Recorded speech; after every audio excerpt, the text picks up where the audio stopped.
안녕하세요. 인생컨입니다. 네, 오늘은 일 잘하는 사람에 대한 얘기를 좀 해보려고 하는데, 그 사회초년생 분들이나 일을 잘하고 싶은데 일을 잘 못하시는 분들에게는 팁이 될 수도 있지 않을까 싶은 생각이 들어요.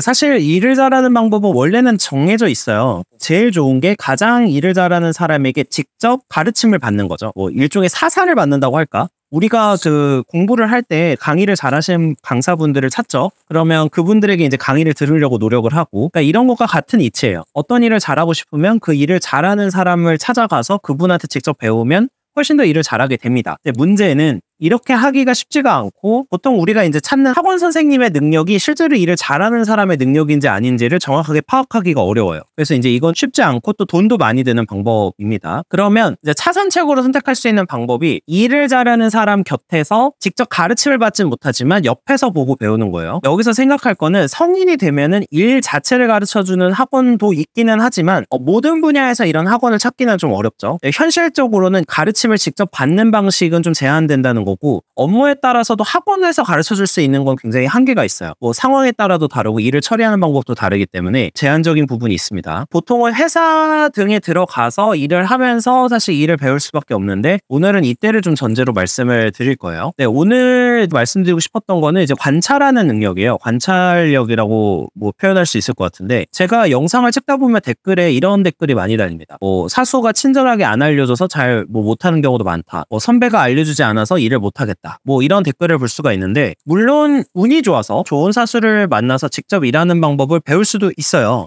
그러면 제일 좋죠. 근데 문제는 대부분은 그러기가 힘들어요. 이제 사수가 굉장히 친절하고 좋은 사람이고 또 가르치는 것도 좋아하고 능력까지 있어야 돼요. 근데 사회에서 이런 사람을 만났다면 천운이 따른 겁니다. 근데 이게 당연한 건 아니기 때문에 이걸 전제로 말씀드릴 수는 없고, 이제 차선책으로는 아까 말씀드린 관찰을 할 수밖에 없다는 거죠. 그리고 사수라는 존재도 규모가 있는 기업의 경우에만 있는 거지, 작은 중소기업에 가면 이런 사수도 없는 경우가 많아요. 사수가 있어도 능력이 없는 경우도 많고, 능력이 있지만 바빠서 못 도와주는 경우도 있어요. 이제 결국에는 누군가가 나에게 일을 가르쳐주고 가르침을 해주기를 바라면서 기다리고 있다 보면은 업무를 잘하기는 어렵고요. 그리고 능력을 쌓는 게 굉장히 느려집니다. 네, 그래서 이제 그 전에 그 돌아가는 판이나 진행되고 있는 업무를 계속해서 눈으로 관찰하고 있거나 머릿속에 정리를 하고 있어야 돼요. 그리고 그 이후에 의견을 생각을 해보거나 개진하거나 준비를 하고 있어야 되고, 이제 만약에 사수나 관리자분이 일을 시키기 시작을 한다 그러면 그때 이제 역량을 발휘하는 모습을 보여주면은 보통은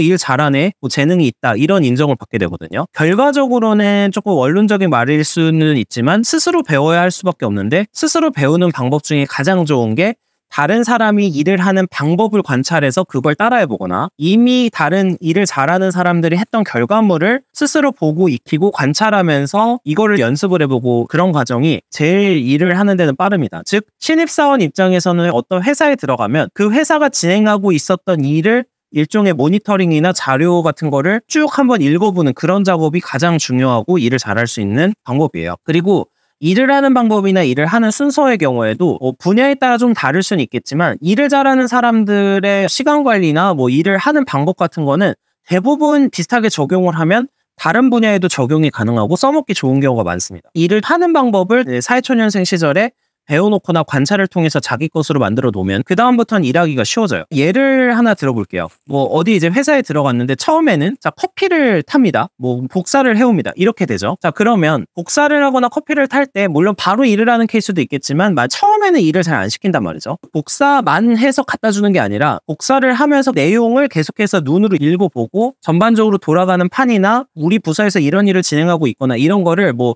사내 전산망이 있으면 전산망을 이용해서 봐도 좋고, 계속해서 공부를 하고 있거나 학습을 하고 있는 그런 방식을 선택을 해야 향후에 일을 잘할 가능성이 높아집니다. 그래서 이제 사회에 나가면 항상 생각을 해야 돼요. 이제 학교처럼 누군가가 나한테 친절하게 가르쳐 주는 거는 너무 고마운 일이다. 그러니까 이게 당연한 게 아니고 고마운 일인 거고, 가르쳐 준다면 진짜 좋지만 안 가르쳐 주더라도 나는 할 건 해야 된다, 이렇게 생각을 해야 돼요. 근데 보통 신입사원의 경우에는 방해만 안 돼도 일단 평타는 치는데, 만약에 일을 잘하고 싶은 욕심이 있다고 하면 잘하려고 하면은 눈썰미가 좀 있어야 된다는 뜻이고, 되고, 그리고 돌아가는 판이나 일을 빠르게 파악하고 부서에 녹아들면서 부서에서 진행되고 있는 일을 허드렛 일을 하면서 계속해서 관찰하고, 나라면 이런 식으로 일을 할 텐데 이런 식으로 비교해보면서 머릿속으로 정리를 하는, 뭐 만약에 더 좋다면 메모까지 하는 그런 방식을 선택을 하면 보통은 뭐 욕은 먹진 않는 것 같아요. 적어도 욕은 먹진 않고, 여기서 더 잘하는 분들은 훨씬 더 이제 능력을 인정받는 그런 상황이 될 거라고 생각을 합니다. 누군가 가르쳐줘서 움직이기 시작하면은 일을 남들보다 잘하기는 어려워지고, 스스로 뭔가 연구하고 스스로 관찰하는 버릇을 들여야 되고, 스스로 움직이는 방법을 고민해야 된다. 그리고 이때 참고할 대상은 일을 잘한다고 인정을 받거나 잘하는 사람을